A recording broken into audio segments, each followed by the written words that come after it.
تاسو ګورئ چې د بارنس لرګي مختلف شکلو باندې جوړ کړي دي او د راواخیستل بیا مختلف ځای باندې ورته کېښودل او زیاتره لرګي بیا راخیستې دي په اوبو کې ګرم کړل تر څو پورې چې نرم سي د هغې نه داسې په دې هغه باندې ووبدل.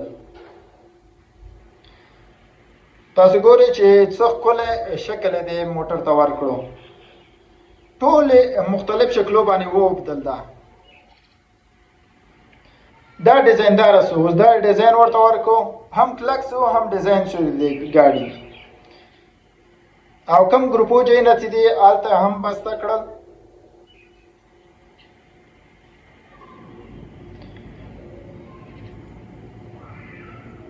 ماشوم یې پکې کیم نه و. دا ګاډی ډېر زبردسته ګاډی سو. که چېرته دا د اوسپنې نه کار اخیستی و نو اصلي ګاډی به و، خو دا د اوسپنې نه ګاډی هغه وانخیستو. د بانس لرګی نه ډېر کم مصرفه چې یعنې هېڅ مصرف په رانغی او ټول د بانس لرګی نه جوړ کړو، د ماشومانو یعنې ګاډی جوړ کړو. که چېرته د اوسپنې نه جوړ شوی نو حقیقي ګاډی به و. دا تیز رفتاره، هغه هم تیز رفتاره ګاډی و. دا هم ورته د مخې شیشه عقب شیشې ورکړلې، چوکۍ هم پکې کېښودله، نور ډیزاینونه یې ورته ورکړل.